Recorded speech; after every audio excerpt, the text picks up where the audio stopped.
You know, we all live by the clock. It tells us when to wake up, when to work, when to rest. It chops our lives into hours, minutes, and seconds. But what if there was a clock that didn't measure time at all? I mean, imagine a clock where the ticking isn't counting down to lunch, But to our potential last moment as a species, a single device that tracks just how close we are, all of us, to a global man-made catastrophe. Well, that clock exists. It's called the Doomsday Clock, and its message has never, ever been more urgent. Right now, as we head into 2026, the clock is set at a terrifying 85 seconds to midnight. That is the closest it has ever been in its entire history. So, what on earth does that actually mean, and how in the world did we get here? Okay, so first things first. Let's be really clear about what this clock is and what it isn't. This is not a crystal ball. The Doomsday Clock does not predict when the world will end. Think of it more like a doctor taking our planet's vital signs and telling us, frankly, just how sick we are. It was created by a group called the Bulletin of the Atomic Scientists to be this super clear, undeniable symbol. You know, its whole job is to cut through all the political noise and the complicated scientific jargon and send one simple, powerful message. Hey, wake up, the danger is real. It's basically science-based advocacy at its most dramatic. and the symbolism is actually pretty brilliant. So midnight, that's the end game, right? Global catastrophe. The clock hands, well, that's us. Our decisions, our leaders, our actions. We are the ones who move the hands. The seconds to midnight show just how urgent and acute the risk is. And the bulletin, the scientists themselves, they're the doctor in this metaphor, delivering the tough diagnosis. So where did this incredibly powerful idea even come from? Well, the origin story is fascinating because it's rooted in one of the biggest moral crises of the 20th century, and it started with the very people who created the atomic age in the first place. Yeah, it came from the actual scientists on the Manhattan Project. People like Oppenheimer and Einstein, they had these deep, profound misgivings about what they'd created. They actually begged the government not to use the bomb on a city, to demonstrate its power on an uninhabited island instead. But that plea was ignored. So afterwards, they felt this immense responsibility. They knew they couldn't just walk away from the consequences of their work. They had to warn humanity, and that's why they formed the Bulletin. And here's a wild little piece of trivia. The famous clock face, it was designed in 1947 by an artist named Marta Langsdorff for the cover of the Bulletin's magazine. And she set the hands at 7 minutes to midnight, just because she thought it looked good. It was purely an aesthetic choice. It had a nice tension to it. And now that artistic decision has become this globally recognized metric for how close we are to disaster. Of course, a lot has changed since 1947. The clock was born from the nuclear threat, but over the years, the scientists realized that there were new and different paths leading to midnight. The diagnosis had to evolve. And this timeline is so important because it shows that the hands can move both ways. Look at 1953.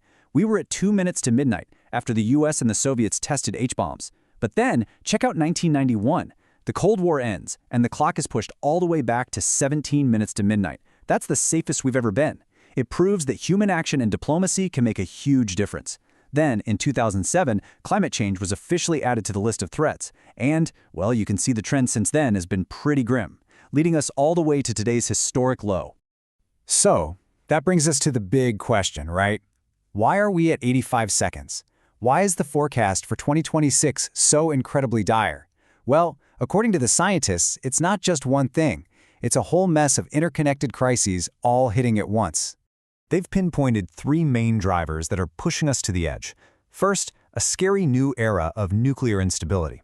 Second, some brand new and frankly terrifying biological threats. And third, something they call the information Armageddon. Let's break those down real quick. Okay, so on the nuclear side, the really big deal is that the New START treaty is set to expire in February 2026. This is literally the last agreement left that limits the nuclear arsenals of the US and Russia. If that goes away, there are no more guardrails, no more checks and balances, nothing to stop what experts are afraid will become a runaway nuclear arms race for the first time in half a century.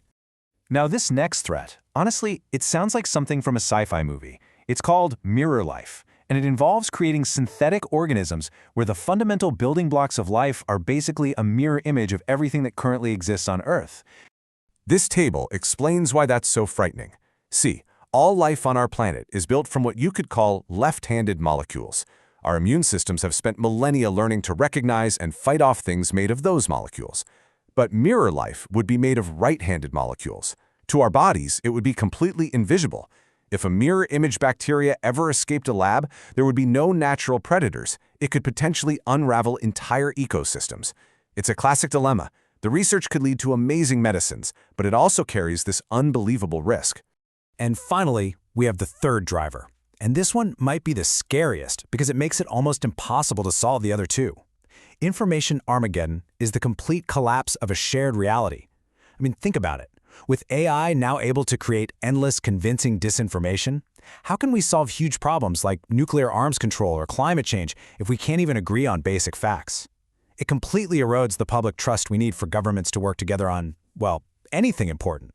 Nobel Prize winner Maria Ressa just nails it with this quote: "If we lose facts, we lose truth. If we lose truth, we lose trust, and without trust, any kind of global cooperation on these massive threats just falls apart." Okay, I know that's a lot of doom and gloom. It's easy to feel completely hopeless right now. But here is the most important part of this whole story.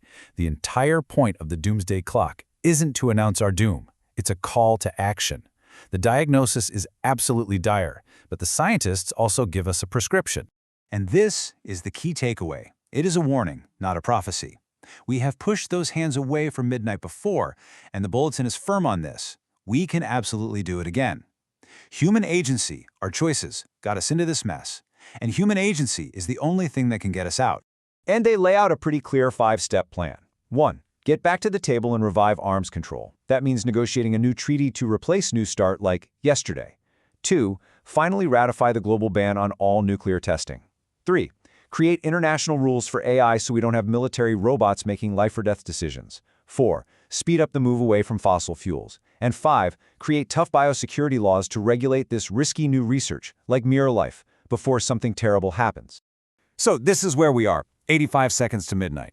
It's not some inevitable future. It's a snapshot of the choices we are making, right here, right now.